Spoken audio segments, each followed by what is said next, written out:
TV.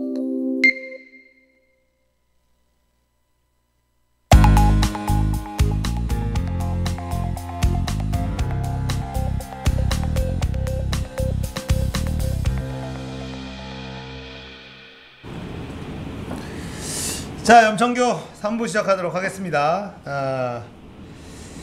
일단은 2부 때는 이재명 경기도지사하고 뭐 부동산 대책 뭐 이런 얘기 좀 했었고, 3부 때는 조금 가벼운 주제로 좀 가볼까요? 연예계 이야기. 연예계. 구하라 폭행 사건이 있었잖아요. 구하라 폭행 사건. 구하라. 네. 어떻게 보셨는지. 뭐 누가 잘못한 것 같아요? 우리 선생 궁금한 거 있잖아요. 누가 잘못한 거냐? 그러니까 이제 이런 다들 이럴 거예요. 여자가 오죽했으면 남자를 때렸겠냐. 저는 뭐 후달리면 혓바닥이 길다가 맞지 않을까. 후달려서 뺐다. 그래. 뭐 그러니까 보니까 이렇게 사진 올라온 것도 있더라고요. 네. 근데 이제 약간 그 이렇게 다리에 멍든 거 이런 거를 했는데, 이게 맞아서 생긴 게 아니라 본인이 타격을 해서 생긴 거다라는 식의 그런 해석이 있고, 그거를 이제 옆에 그 사진 옆에 이제 실제 선수들이 파이팅 한 다음에 나오는 거랑 이렇게 비교를 해서 약간 조금 격투기 카페 같은 데서. 뭐 그래서 그런 것도 있고, 그러다 보니까 이제 과거 사례들 같은 게 조명이 된다. 그 과거 사례라는 게 그 구하라 씨가 방송에 나와서 보여줬던 어떤 파이팅 이런 거, 파이팅. 그런 거를 봤을 때 뭐 그냥 뭐 물론 서로 뭐 일이 있겠죠, 비하인드 스토리가. 근데 그날 그 장면만큼은 뭔가 이 정도면은 선빵 아닐까. 그러니까 좀 유명했던 게 뭐냐면, 다들 아시겠지만 그 춘자 싸움 그 연예계에서 싸움 잘한다고 이렇게 몇 명 꼽으면 그분 들어가는데, 그분이 그랬죠. 구하라 황다구가 그 장난이 아니다 이런 거 보면.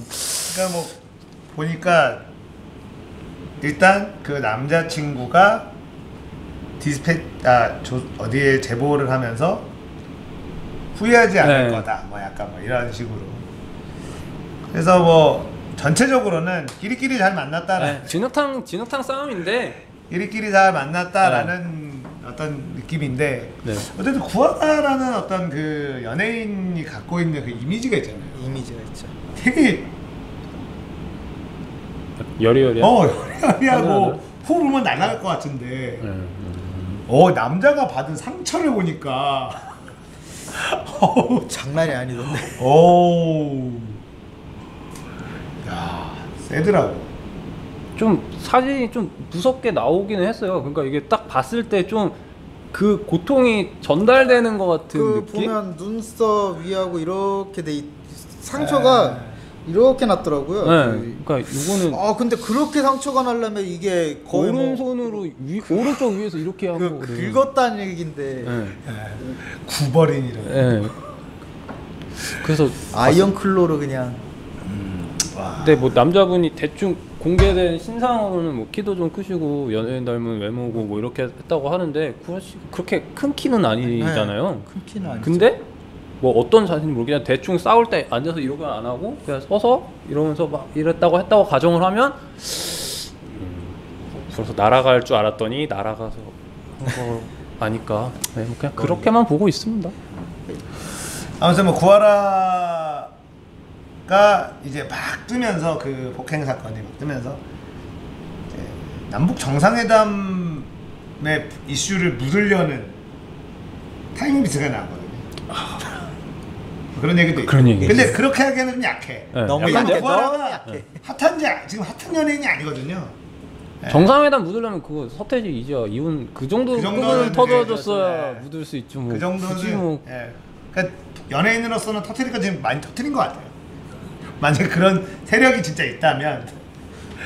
근데 묻을 만한 건수가 아니었는데. 지금 만약 남북 정상회담 묻으려면 방탄 정도가 구설수에 올라줘야 그거 있는데 이런 구설수 말고 좀 사람들이 좋아할 만한 쪽으로 구설수.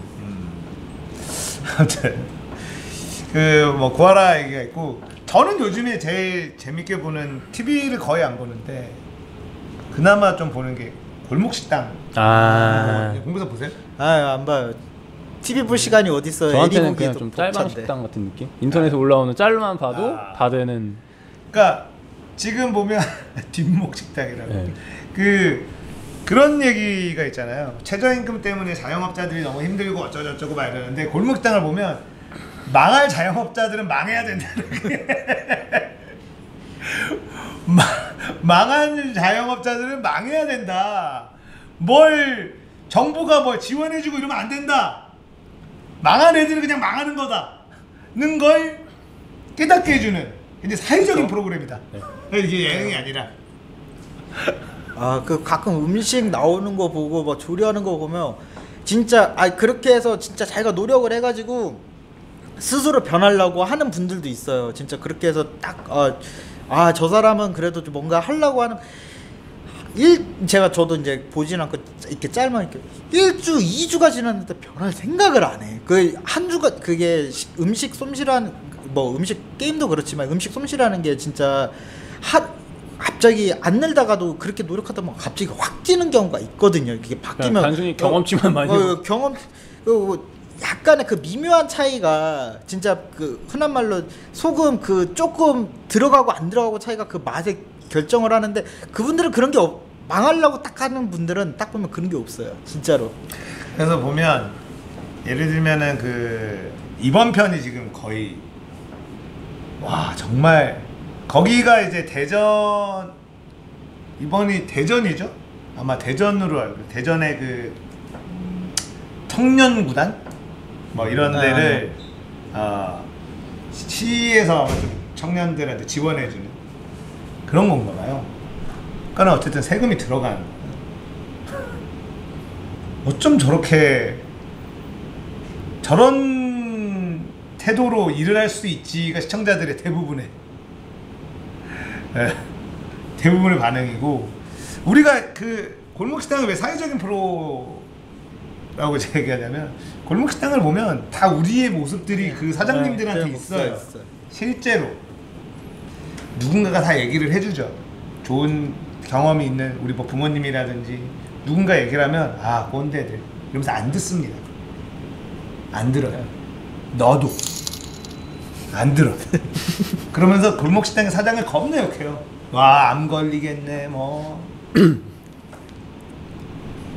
그러니까 제가 그 프로그램을 보는 게 백종원을 보는 게 아니라 그 사장들을 보려고 봐요. 그 사장들을 보면서 내 모습이 보이기 때문에. 네. 그렇게 누군가가 조언을 해주거든요. 내 주변에 많은 좋은 사람들이. 타산지석이 되나요? 되죠. 저러지 말아야지. 저 충분히 될 것 같아요. 저렇게 성공하려면 저렇게까지 해야 되는구나. 제가 사적으로 친한 사이가 아니다 보니까 이게 말씀드리기 조심스러운데, 그거를 보는 때 홀스 사장님과 가래는 할 때 사장님이 서로 다른 인격인가요? 게임하는 거는 다르죠. 게임은 뭐 내가 못한다고 한들 그냥 게임일 뿐이잖아요. 저는 트위치로 개인 방송 그걸 해서 보거든요. 가끔. 그러면은 이제 가끔 이게 신기한 그런 게 나올 때가 있잖아요. 그때 약간 카타르시스 같은 게 느껴져요. 이게 약간 대리가 충족이 된다고 해야 되나? 그래서 곧잘 보는데, 근데 가끔 보면은 이게 막 주변에서 백핑을 막 찍어도 막 이렇게 탑플레이 돌면서 들어가신단 말이에요. 그거는 빼야 된다는 나의 이성과 들어가고 있는 나의 본성이 충돌하다 본성이 좀 이긴 거예요. 저는 그런 생각하거든요. 롤에서 백핑이 찍힘에도 불구하고 들어가시는 분들한테는 운전면허를 주면 안 된다. 내가 앞에 빨간불이 떠도 브레이크를 안 밟으시는 내가 분들이라. 정지가 된 거예요. 그럼. 근데 이건 있어요. 그렇게 들어가서 잘 풀리면 이건 내가 다 한 거야. 그러니까 그런 거가 있으니까 저도 그걸, 근데 그 어떤 희열을 느끼기 전까지 쌓아가는 그 어떤 실패가 이런 것들이, 이런 거를 이제 내전이라는, 그래서 지금 티어에 있는 거잖아요. 근데 문제는 이제 그거는 그냥 게임인 거고, 뭐 사회생활을 할 때, 회사 생활을 할 때 애도 그러면은 우리 회사 망했겠죠. 게임을 그렇게 하는 거지. 근데 이제 어쨌든 회사를 운영을 하는 과정에서 실수도 하고 이제 그 당시에는 보이지 않았던 게 나중에 지나고 나면 보이기도 하고 이런 것들이 있거든요. 그래서 그런 사장들의 모습을 보면 옛날에 저도 저랬었던 시절이 분명히 있어요. 예. 그래서 욕 먹고 했었는데 그때는 내가 왜 욕을 먹는지 잘 모르죠. 억울하고 나도 다 생각이 있고 그렇긴 한데 지나고 이제 몇 년 지나고 나서 그때 내가 잘못했었던 게 이제 보인단 말이에요. 그러니까 그런 모습을 보면서 그 골목식당을 보면서 그 사장들이 제 모습이 보여요. 지금의 내 모습은 저런 거가 있는 건 아닐까라고 좀 더 들여다보게 되고 확실한 건 말이죠. 망하기 전에는 못 느낍니다. 저는 그 골목식당을 보면서 느끼는 게 나는 장사하면 안 되겠다. 나는 그냥 월급쟁이로 살아야겠다라는 생각을 제일 많이 하고요. 그걸 자영업을 한다는 게 되게 힘들잖아요. 힘들어요. 그냥 회사에 있으면은 가끔 이렇게 일 안 되고 할 때 그냥 한숨 쉬고 모니터만 봐도 때 되면 월급날에 월급 들어오는데 자영업은 내가 근데 가게 손님 안 들어온다고 가만히 있다 보면 먼지 쌓이고 그러니까 뭔가 사장의 입장을 보면은 정리해야 될 게 천지잖아요. 맞아요. 화장실 청소도 해야 돼. 문 열어놓고 앞에 먼지 같은 거 날라가면 또 치워놔야지 또 사람들이 보기 좋으니까 들어와. 유리 여기 선반 위에다가 장식품 올려놓으면 그것도 하나하나씩 또 다 닦아야 돼. 근데 또 손님 있을 때 닦으면 안 되니까 미리 와서 다 준비를 해놓고 오픈을 해야 돼. 막 많잖아요. 많죠. 근데 이렇게 사람들이 우리나라의 사람들이 대부분 보면은 회사 다니기 싫은데 뭐하지 하면서 약간 쉽게 생각하고 접근을 하는 거 아닌가. 네, 그렇게 자영업을 도피처라고 생각하면 안 되는. 그렇게 생각하시는 분들이 가장 잘 모여서 우리한테 보여주는 모습이 그런 것 같고 그래서 저는 그 골목식당을 보면서 느끼는 게 이런 걸 타산지에서 삼아서 내가 회사를 그만두고 싶을 때 그걸 하나씩 이렇게 보면 그거 맞아요. 네. 이게 사람이 얼마나 멍청하냐면 우리가 부모님들이 차 조심해라 이렇게 얘기를 해요. 그러면 늘 하는 얘기고 그걸 기다렸지 않는다면 교통사고를 하면 죽을 뻔하잖아요. 정말 조심하게 됩니다. 내가 꼭 경험을 해봐야 알아요. 누구나 우리는 경험을 하기 전에는 모르죠. 몰라. 아무리 옆에서 얘기를 해줘도 한 귀로 듣고 한 귀로 흘리게 마련이에요. 골목시장을 보면 그러고 있는 중이죠. 그리고 그 사람들은 자기가 이렇게 하는 거에 또 이유가 다 있어. 백종원이 무조건 옳은 것만은 아니다. 이런 거가 있고 백종원은 수많은 실패 사례를 통해서 조언을 해주는 거잖아요. 실패를 한 적이 없는 사람이 이런 조언을 하면 안 먹히겠지만 백종원이라는 사람은 실패를 워낙에 많이 해보고 거기서 나온 노하우들이 이제 그 사람들한테 가는 거고. 그러니까 백종원이 엄청 맛있는 음식을 만들어주는 예술가는 아니에요. 평타 치는 음식이죠. 백종원의 음식은 어딜 가도 그냥 평타 이상 정도 치는 수준의 맛이에요. 백종원 프랜차이즈를 가보면 그냥 집에서 그냥 귀찮을 때 그냥 해서 먹는 그런 느낌? 그러니까 내가 이렇게 집에 딱 해놓고 이거 있네 그냥 이거는 이거 넣어서 그러니까 너무 맛있어가지고 막 줄 서서 먹는 집들은 아니라는 맛집은 거예요. 아닌데 네. 가격 대비 이 가격에 이 정도 마시면 나쁘지 않네. 이거를 이제 딱 보여주는 그런 식당들이거든요. 백종원 프랜차이즈를 가면. 맞아요. 근데 이제 그런 노하우를 가지고 그 정도의 이거를 하는데 그것도 받아들이고 싶지 않은 거죠. 왜냐하면 자기만의 고민이 충분히 들어있었다라고 본인들은 느끼기 때문에.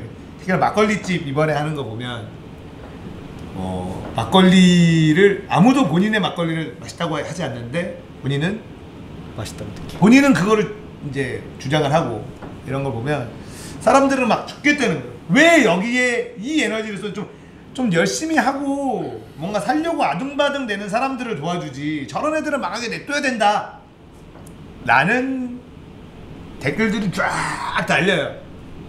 그래서 골목식당을 보면 우리의 모습이 저는 그 사장님들한테 있다. 우리 주변에 백종원 같은 사람들이 많아요. 근데 물론 백종원처럼 정말 실패도 많이 해보고 이런 사람들이 많지는 않겠지만 백종원의 역할을 해주는 사람들이 많은데 우리는 그런 사람들이 선의로 우리한테 조언을 해줄 때 저 꼰대 새끼 또 잔소리하네 이러고 넘어가는 경우가 대부분이다. 대부분이죠. 네. 뭐 사업은 결과가 증명을 해주는 것 같아요. 내가 아무리 좋은 생각, 좋은 아이디어를 가지고 있다고 하더라도 시장에서 선택 못 받으면은 뭐 안 되는 건데, 그거를 그렇게 뭐라고 해야 될까, 내가 잘못했구나라고 받아들이고 수정을 해야지 내가 생존을 할 수 있는데, 그게 아니라 세상이 잘못했다라고 해버리면은 뭐 이 세상에는 못 사는 거죠. 막 가끔 배우들이 흥행 잘 못하면은 막 관객 수준이 낮아서라거나 뭐 이런 식으로 얘기를 할 때가 있잖아요. 그러면 약간 그런 거랑 비슷한 느낌이 드네요. 뭐 시장 자체가 아예 이제 없어지거나 도태돼서 뭐 그렇게 해서 이제 없어지는 경우가 크게 아니라면 보통의 경우는 그렇죠. 예, 이런 경우들이 있어요. 저희도 일을 할 때 돈을 받아요. 의뢰를 받아서 작업을 해요. 근데 이 담당자가 이쪽을 전혀 몰라요. 우리가 만드는 게 훨씬 더 좋아 보이는데 마음에 안 드는 거예요. 그러면 우리는 예술을 하는 집단이 아니기 때문에 빨리 저 사람이 원하는 게 뭔지를 캐치해서 저 사람 입맛에 맞는 거를 만들어가지고 줘서 이 사람이 좋아하면 끝인 거야. 근데 이제 일하는 사람들 입장에서는 뭐 짜증이 좀 나죠. 아무것도 모르는. 근데 결국은 이 음식점도 예술하는 사람들이 아니잖아요. 대중들이 많이 먹어줘야지 먹고 사는 건데. 네.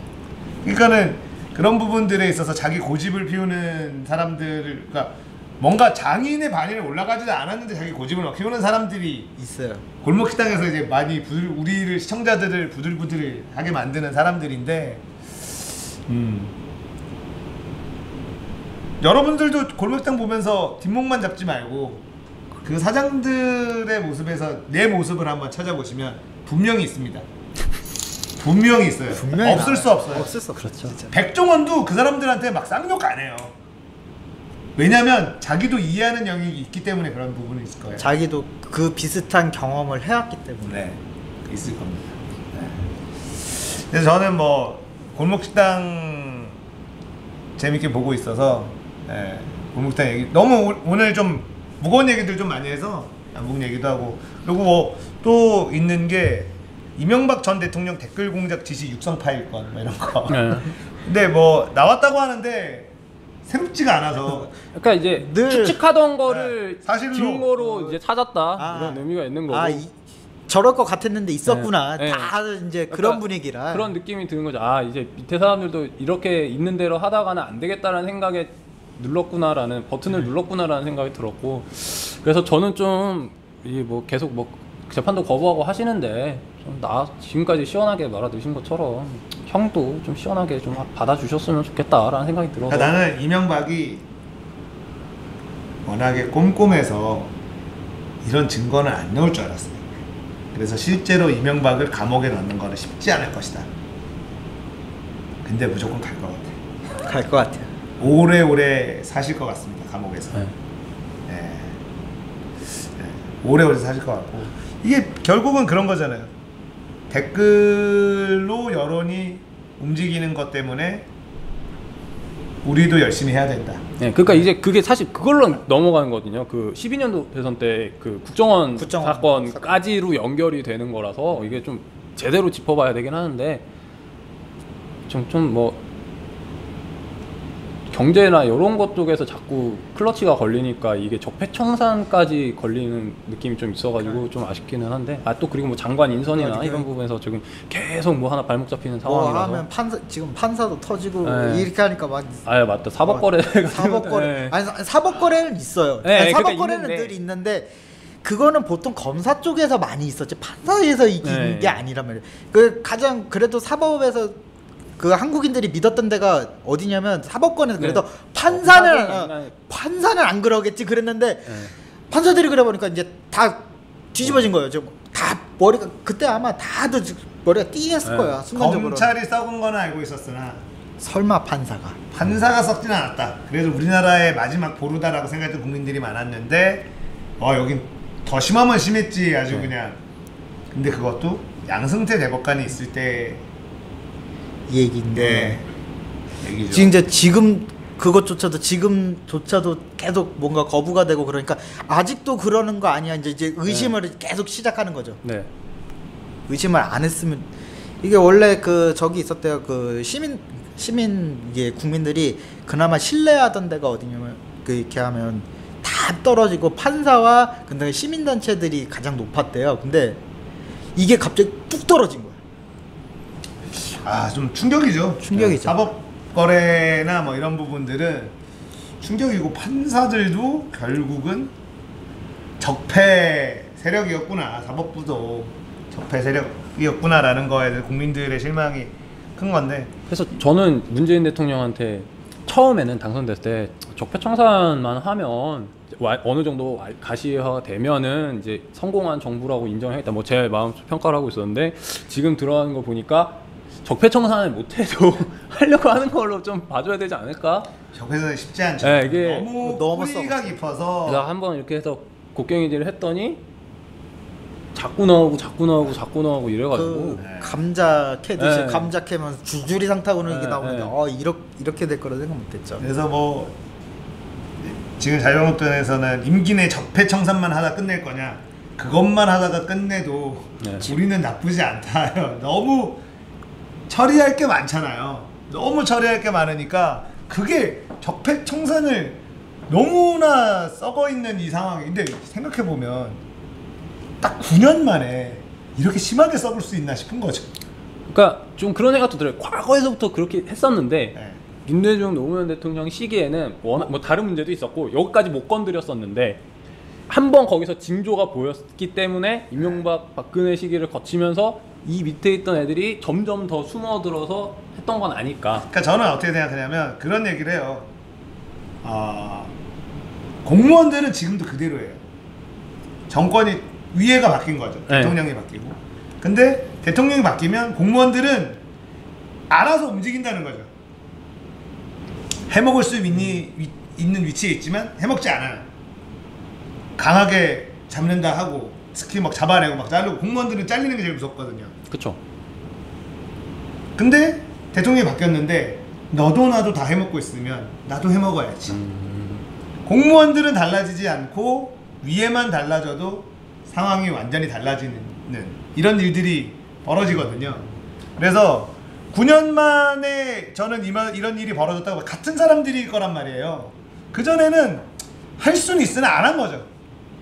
근데 이제 MB 때가 오고 양승태 대법관이 이제 MB 그 박근혜 대통령 때 양승태 대법관이 되고, 아마 MB 임기 말쯤에 양승태 대법관이 아마 된 걸로 기억하는데, 그러고 나서 이제 온갖 사법부에 이 사람이 나를 따르라 하면서 판사들의 권익 보호를 위한 엄청난 노력들을 해주시면서 정말 이게 가능성, 그러니까 내버려 두면 이렇게까지 타락할 수 있다라는 걸 확인한 거죠.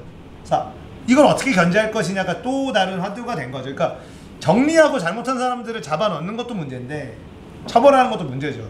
이걸 어떻게 견제할 거냐, 국회도 어떻게 견제할 거냐, 행정부도 어떻게, 행정부는 사실 국회가 견제를 잘해요. 댓글도 잘 걸고. 사법부 어떻게 견제할 거냐, 입법부 어떻게 견제할 거냐, 검찰은 어떻게 견제할 거냐, 이거에 대한 것들이 지금 계속 남아있는 거죠. 잘못한 거를 털고 하는 거가 만의 문제가 아니라 앞으로 이거를 어떤 식으로 견제를 해서 그야말로 적폐를 완전히 청산을 시킬 거냐가 정말 어려운 과제인 거죠. 문제가 있으면 해결을 하고 그거에 대한 또 이제 보완책을 내놔야 되는데, 문제가 있어서 해결을 하려고 봤더니 보완책도 만만치 않은 거예요. 이게 지금 상황은 어려워요. 진짜 어려운 너무 영역인데, 어려워요.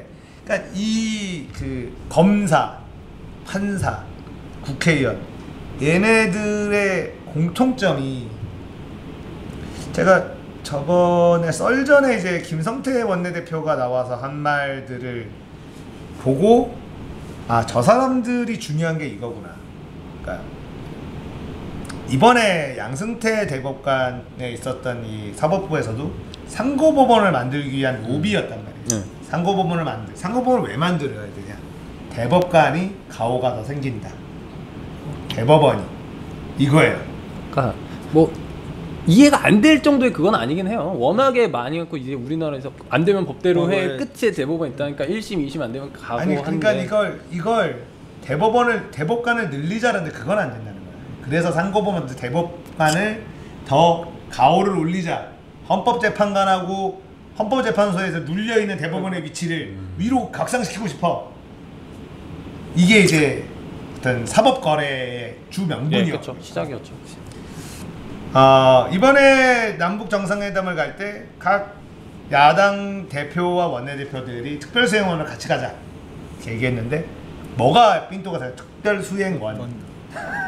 우리가 왜 니 가는데 수행원으로 가야 돼. 국가의 평화와 국가의 이익에는 관심이 없어요. 그러면 언제 갈 거냐? 너 갔다 오고 우리가 따로 김정은하고 다이다이로 만날래. 김정은이 국회의원을 만나주니? 안 만.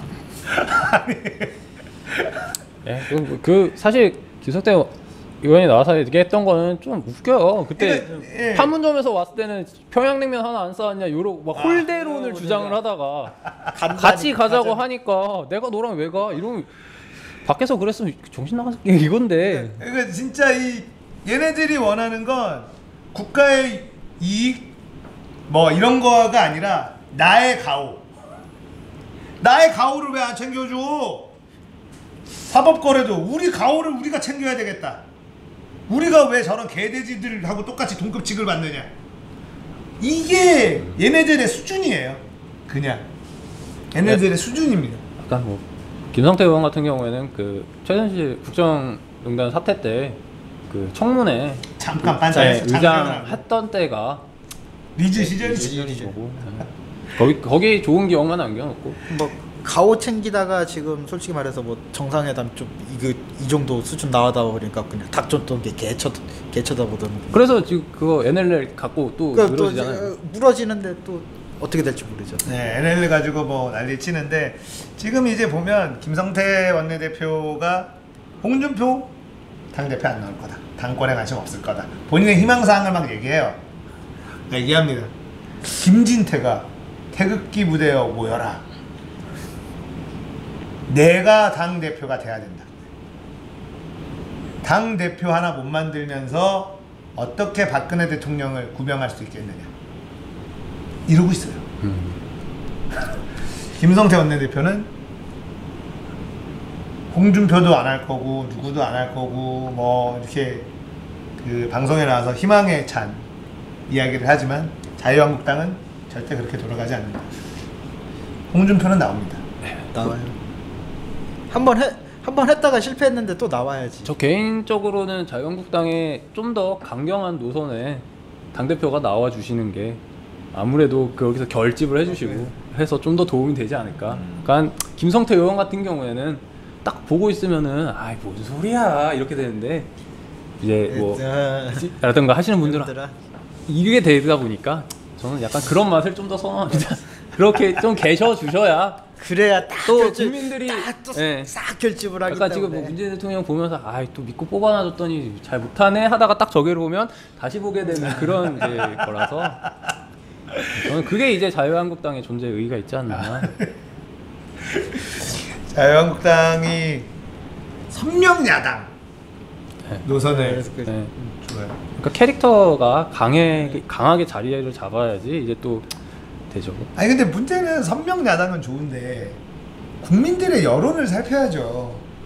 그러니까 자기 지지자들만 쳐다보고 있으니까 택이 안 되지. 그러니까 지금 이제 갈아타는 사람들이 하태경이라든지 장제원이라든지 이런 사람들이 문재인 9.13 부동산 정책 지지해야 된다. 흔들지 말아야 된다. 언론에서 흔들지 말아야 된다. 어찌됐든 자기가 봤을 때 부족한 부분도 보이나 우리가 이걸 흔들어서 좋을 게 없다. 이런 정책은 같이 한 목소리로 강력하게 밀어붙여서 부동산 값을 잡아야 된다. 뭐 이런 식으로 갑자기 장제원이 얘기를 했어. 장제원 부산이니까 집값 상관없을 거고 하태경은 저기 갔다 왔으니까 집이 하태경은 저기 이제 남북 정상회담 쪽이고 장제원이가 느닷없이 그러더라고요. 장제원 국회의원 집 좀 몇 개 파셨나 보죠. 글쎄 모르겠어요. 근데 어쨌든 느닷없이 어쨌든 흐름을 거스르면 적당히 거스러야지. 흐름을 탈 줄도 알아야 정치인이죠. 근데 하태경은 남북 정상회담 지지를 갑자기 하고 나오고 그리고 장제원은 부동산 정책에 대해서 지지를 하고 나오고 그 다음에 요즘에는 이제 민주당 지지자들 사이에서는 이종걸이 이제 SNS에서 하는 말들이 막 속 시원한 말들을 그 동안에는 자꾸 아군인지 적군인지 구별 못하는 사람으로 이제 낙인 찍혔다. 이종걸과 박영선 요 두 명이 박영선도 이제 타겟팅을 정확히 하고 있고 이종걸도 타겟팅을 정확히 하고 있으니까 종걸이 조상신 빈이 왔다고. 조선시 명절 때라서 이제 또 명절- 어르신들이 명절 때라 집 근처 진짜. 오셨다가 한번 이렇게 좀 손버지고 뭐 가는 거 그런 얘기들이도 좀 있어가지고요. 예. 그리고 박영선 의원 같은 경우에는 그게 주기가 좀 있더라고요. 이게 그래서 뭐더라 저거 청문회 때 한번 그 전에 저기 필리버스터 했던 것 때문에 네. 그때 한번 나와가지고 집 사셔가지고 욕 좀 먹었고 그 다음에 청문회 때 잠깐 또 그 누구냐 저기 그 사람 생각이 안 나네요. 그 비서 아저씨 그 어르신 있잖아요. 그거 잡아가지고 한번 또 이렇게 상한가 치셨다가 그 다음에 김기춘? 예, 김기춘이요. 김기춘. 그렇게 했다가 그 다음에 또 이제 약간 갈아타려고 하시는 스탠스를 취해서 했다가 그때 한번 그분도 조상신이 오셨나? 이제 안 가시면서 동생은 보내시고 나는 이배를 언주야. 타고 가시면서 언주야. 네, 언주는 약간 보내고. 그 사이클이 있어서 요즘 잘하면은 아마 한 또 내년이나 내후반쯤에 한번 또 하시는 거 하나 치지 않을까 그렇게 생각하고 그러니까 이게 어쨌든 이종걸 같은 경우는 정말 조상덕을 톡톡히 볼 수 있는 인물이고요. 그쵸. 그쵸. 호불호가 갈릴 수 우리나라 사람이라면 북한 주민들, 남한 주민들 다 합쳐서 호불호가 갈릴 수 없는 조상을 가지고 네, 있어요. 그쵸. 이종걸. 어떤 구설수도 없어. 그냥 완벽한 조상을 가지고 있는 우당의 손자이고. 딱 거기- 그렇게 그거 할 때마다 그렇게 얘기하시면 돼요. 제가 이렇게 보니까 저희 할아버지께서는 이렇게 행동 안 하셨을 것 같습니다. 라거나. 그 한마디면 돼. 아, 그 내가 한마디야. 여기서 저희 할아버지께서는 아마 이 시점에 이렇게 말씀하셨을 것 같습니다. 라고만 하면은 뭐 끝나는 얘기거든요. 그렇죠. 근데 그렇게 약간 무게 잡고 있다가 한마디씩만 정리를 해주시면 되는데 그리고 잘하면 사람들이 그럴 거란 말이에요. 야, 역시 역시 피는 못 무슨 속여. 못 속여. 이런 얘기가 나올 법한 그런 집안이라 이종걸도 그렇고 박영선 같은 경우도 우리 구로박 언니도 우리 편일 땐 든든해요. 네. 워낙에 세요. 세. 일도 잘하고 말도 전투력도 엄청 세고. 근데 이게 타겟팅이 우리 쪽으로 왔을 때 너무 아픈 거야. 세니까. 근데 이분들이 이제 이종걸과 박영선이 내부 총질 하는 걸로 이제 찍혀 있거든요. 민주당 지지자들한테. 그래서 이분들이 내부 총질만 안 하고 타겟팅을 돌려만 주면 완전 든든한 아군이 되는 거죠. 어디에 얼마나 갈지 이게 진정성이 있는지는 뭐 좀 지켜봐야지 될 것 같은데 아무튼 세상이 막 변하고 있는 건 틀림없는 것 같아요. 장제원, 하태경까지도 스탠스가 조금씩 변하고 있고 또 그러다가 또 태세 전환 확 할 수 있는 분들이라 하태경하고 네. 그렇죠. 그게 이제 그렇죠. 문제죠. 언제 퇴진할지 모른다라는 이제 신뢰도의 문제가 있는데 신뢰도의 문제가 있는데 지금 채팅창에서 지금 민주당 지지하고 싶은 마음이 안 든다 이런 내용도 있죠. 민주당 지지하고 싶은 마음이 없는데 이게 왜 그러냐면 우리가 몰표를 줬잖아. 자꾸 너무 타협을 하니까 쟤네들 징징대는 대표적으로 사실은 드루킹 특검 아닙니까? 네, 어젠가 그저께 드루킹 또 헛소리 한번 노회찬에 돈 준 적 뜨겁다. 없다고. 아니 와, 네. 회찬이 형 왜 간 거야 그거? 아니 이게 그러니까는 징징대는 거 다 받아주고 표로 줬으면은 좀 싸우고 이래 줘야 되는데 자꾸 이제 빨지를 하니까 물론 그 당시에 뭐 민주당의 입장에서는 아직도 뭐 여서야대기 때문에 지금 문재인 정부 지지율이 높을 초반에 뭐라도 해보려면 이제 야당 협조가 필요한 거는 어쩔 수가 없는데 그래도 이제 국민들이 봤을 때는 이제 힘이 빠지는 거지.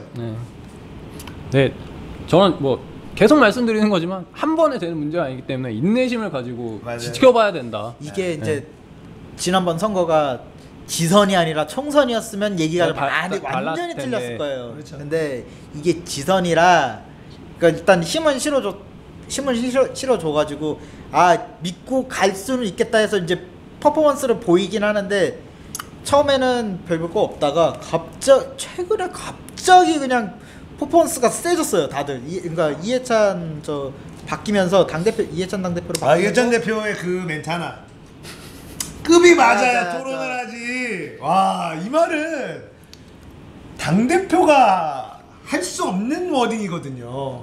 상대 안 돼. 이게 제일 야당한테 급이 맞아야 대화를 하지라는 멘트를 날렸어요. 와. 근데 그 이후로 갑자기 스탠스가 그때 어떤 그 반응이 진작에 이렇게 좀 하지. 왜 질질질질 끌려다녔냐라는 거죠. 그러니까 이해찬을 민주당 당원들이 이해찬을 당대표로 뽑을 때도 센 사람이 필요하다. 네. 우리 당에는 맞죠. 더 세게 나갈 수 있는 사람이 필요해. 지선으로 민심을 보여줬으니 그 민심을 믿고 정말 주도권을 가지고 여당으로서 뭔가 움직여줄 당대표가 필요하다. 이해찬이 총선 자기 불출마를 할 테니 당대표를 날 줘라. 니들이 원하는 거대로 한번 해보겠다. 그러니까 이해찬 대표도 당대표도 이제 나이가 어느 정도 있으니까 총선 불출마하고 당대표가 하면 그 다음 스탠스가 어떻게 될지 잘 몰라요. 네. 근데 이제 이 지금 민주당원들이 원하는 역할은 제대로 할 각오를 하고 있는 것 같아요. 그 워딩은 너무 충격적이었어. 너무 셌어요. 근데 자유한국당에서 반응이 세게 안 나왔어. 거의 막 들어 누울 줄 알았거든요. 거품 물고. 지금 자유한국당에서 등장하는 사람들이 이해찬 의원하고 기수로 먹을 수 있는 사람은 없잖아요. 급이 되는 사람이 거의 없어. 없죠. 그러니까 그거 그나마- 그냥 그 당대 당을 떠나서 그 말 그나마 자체를 반박할 수 있는 받아주실 수 있는 놈이 잠깐 밖에 계셨지. 아. 아니, 받아주실 수 있는 그러니까 건 밖에 계셨어. 없어요. 이해찬하고 체급이 맞춰볼 만한 사람이, 그러니까 뭐 안타깝게도 서청원 뭐 이런 사람들이 서청원도 솔직히 그래서 지금 뭐 힘 그런 많이 빠졌잖아요. 그분 힘이 뭐 빠진 정도가 없다고 봐야 되고, 없다고 그러니까 봐야죠. 자유한국당 내에서는 김무성, 홍준표 정도 정도. 그 정도. 그래도 지죠 이해찬한테는.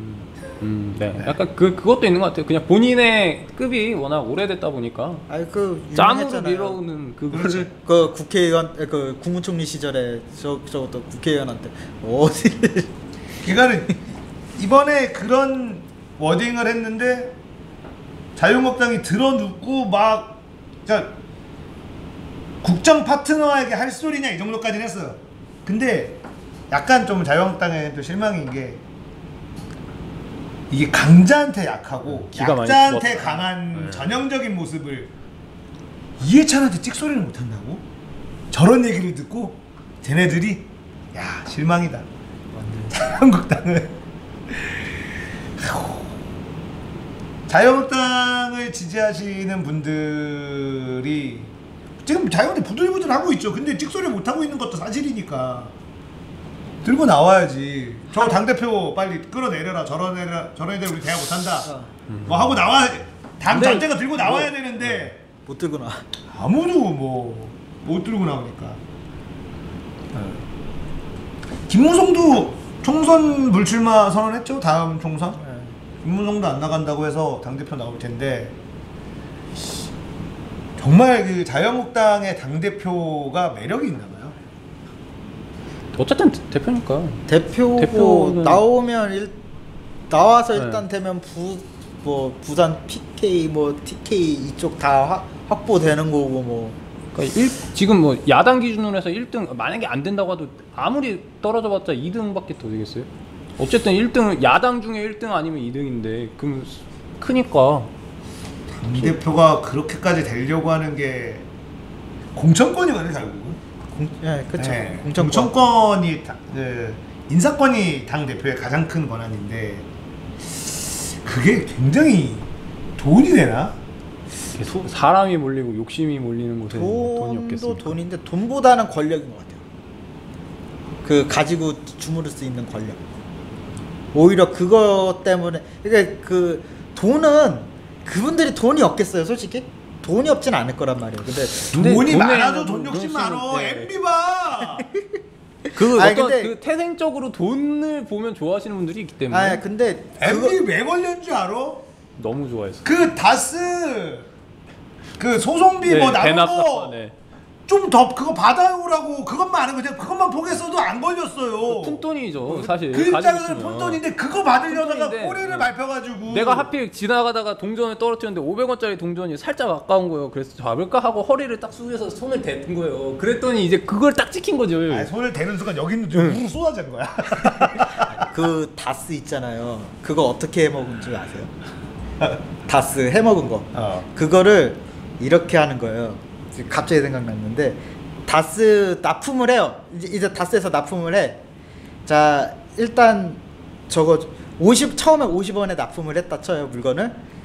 그 다음 거는 좀 단가가 올라가지고 55원에 납품을 했어. 근데 저쪽에서 반품을 하는데, 저쪽에서 반품할 때 가격은 얼마일까요? 70원, 80원? 52.5원. 청평국법으로 가요. 뭔 말이지? 무슨 이해하기 쉽게 얘기를 해줘봐. 그러니까 물건을 내가 저쪽에서 받아왔어요. 50원 받았어. 50원을 사왔어요. 아. 근데 그리고 두 번째 받을 때는 55원에 사와. 50원에서. 아. 그러면 이걸 반납할 때 네. 이걸 근데 55원짜리에서 물건에 하자가 있대. 네. 있어서 반품을 해요. 네. 그러면 이 반품할 때 계산은 네. 55원으로 하는 게 아니고 네. 52.5원으로 반품을 하는 거예요. 아. 그러면 남는 게 2.5원이 남죠. 네네. 요걸 계속 반품을 스노우로 이걸. 굴립니다. 이렇게 만든 게 다스예요. 근데 그럼 반품 받은 건 그러니까 또 이제 다시 사는 다시 사는 거죠. 다시 실제로는 하자가 없는 거예요. 아. 하자가 하자가 없는데 2.5원씩, 그러니까 말하자면 2.5원씩 이제 실제로는 더 되겠죠. 단가가 틀리니까. 근데 그거를 물건을 산 게 현대잖아요. 네. 걔네 물건을 산 게. 예. 현대에서 그거를 계속 그렇게 해줬다는 거면은 그러니까 꼭 현대뿐만 아니라 다스 자체에서도 내부에서도 이제 물건을 만들기 위해서 원료 같은 거를 사올 거 아니에요.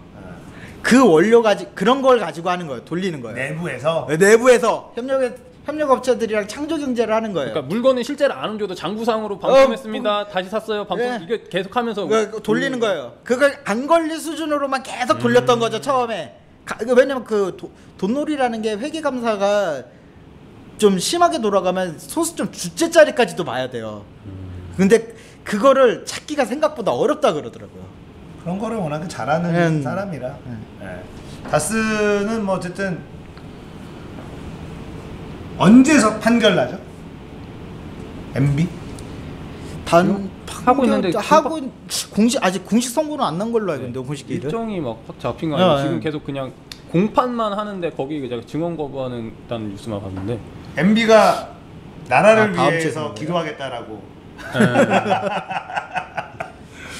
그러면 저기 정은호 씨 손잡고 같이 기도하시면 되겠네요. 아, 정은호 씨는 박근혜가 손잡아야죠. 나라를 위하는 마음으로. 나라를 위하는 정은호 씨는 박근혜랑 손을 잡아야지 되는 거고, MB는 모르겠어. 언제 판결 나지? 다음 주라요. 박근혜 대통령도 판결은 아직 안 났죠. 판결 난 걸로 알고 안 있는데. 1심 판결 났잖아요. 일- 1심 판결. 1심 판결 20몇 년으로. 네. 네. 그게 항소를 박근혜 쪽이 안 하고 검찰 검찰에서 쪽이 규형을 낮췄다고 했죠. 박근혜는 낮고 검찰에서 항소를 했죠. 네. 더 해야 된다고. 아. 이재용 대법이 남았어요. 야, 이재용 대법. 이재용 대법. 이재용이 지금 뭐 백두산도 가고 좋은데 잘못하면 감옥 갑니다. 마지막 여행이 아니겠죠. 갈까요, 안 갈까요? 안 갈 것 같아요. 집유로 빠질 것 같아요. 네. 집으로, 그 여러 네. 레퍼토리 있잖아요. 헬스나 뭐 강제성이 그런 거 있었고 있었고. 국가 경제에 이바지한 바가 있으면 뭐 향후 경우에서 정확합니다. 네. 그러다 보니까 아무래도 뭐 그냥 하고 이제 나오시면서 이제 국가를 위해서 열심히 하는 마음으로 하겠습니다. 열심히. 뭐 그거 선에서 정리를 하지 않을까. 그러니까 지금 만약에 2심이 무죄였죠? 1심 유죄? 29분 뭐 요로 열 몇 개 제가 정확하게 기억이 안 나는데 그거 중에서 2개 정도가 이제 큰 네. 게 무죄였고 2심이 결국 그래서 집행유예. 예. 1심은 이제 큰 것들은 빠져나갔지만 그 2심에서 그거였단 말이에요. 모든 법조인들이 딴 거는 다 빠져나가도 이 자금 네. 해외 반출은 빠져나가기 어렵다. 근데 판결문이 네. 거기에 하필 외국이었다. 외국이어서 외국이었다. 자금을 빼돌릴 의도가 없었으나 하필 돈이 있는 곳이 외국이었을 뿐이다. 뭐 이런 희대의 명판결문을 내려주면서 근데 이제 박근혜 대통령의 이 뇌물 관련된 이제 다툼에서 어떤 게 하나가 추가가 됐는데 이게 이재용하고 연관이 있다. 그래서 이게 만약에 유죄로 판결이 되면 이재용도 이거는 유죄가 나올 수밖에 없다. 네.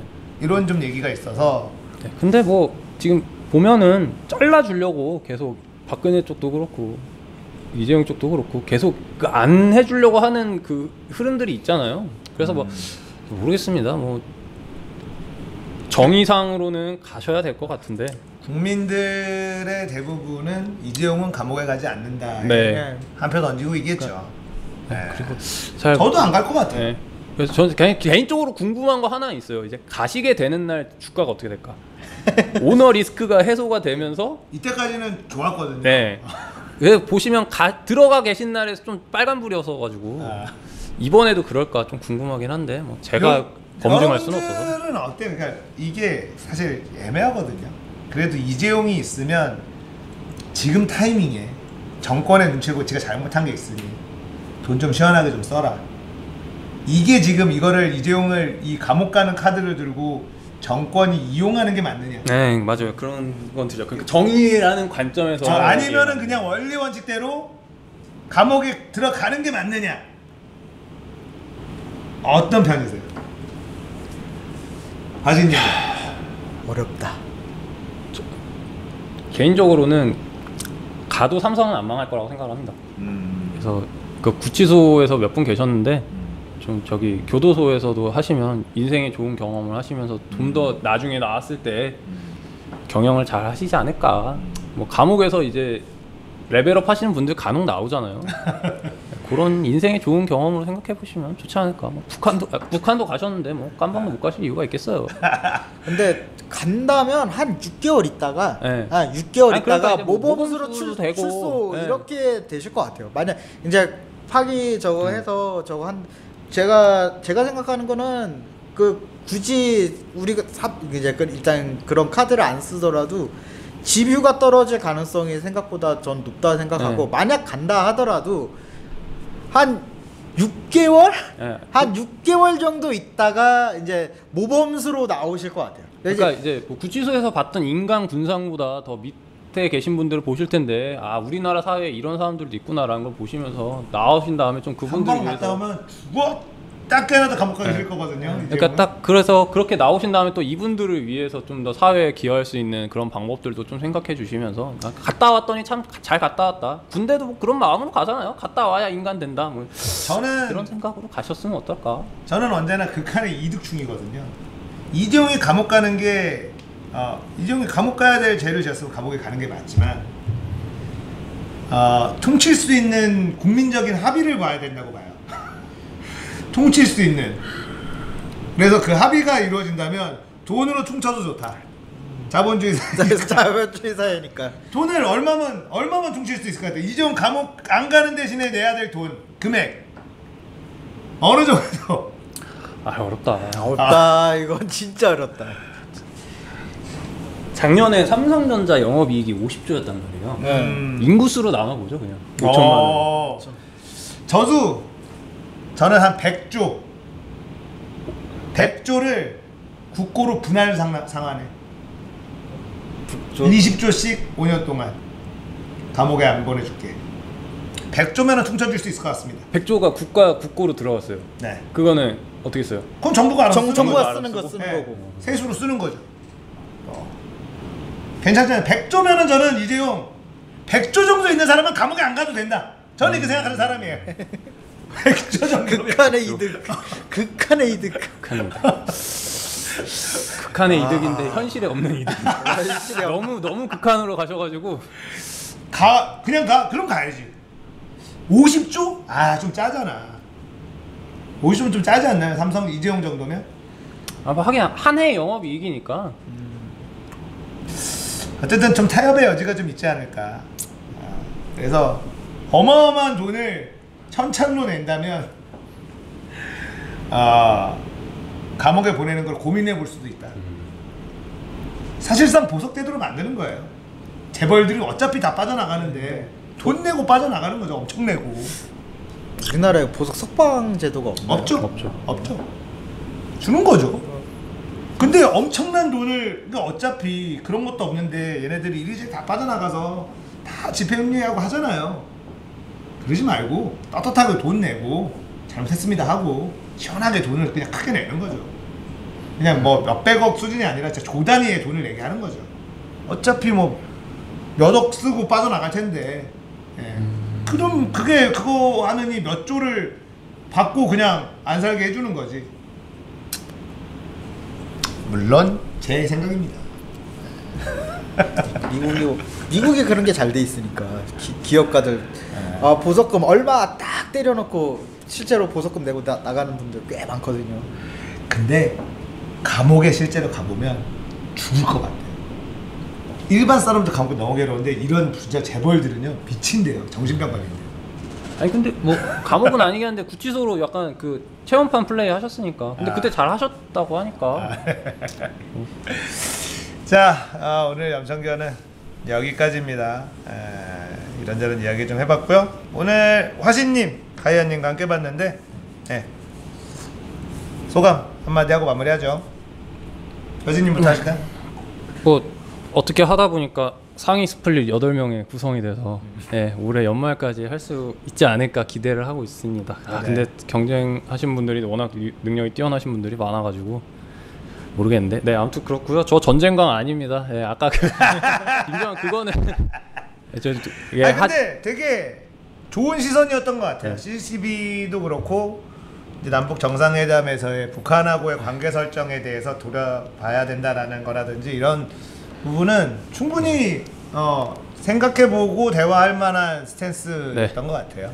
저기 뭐 혹한기 하기 싫어가지고 장기 안 했는데 제가 전쟁을 왜 하러 갑니까 북한으로.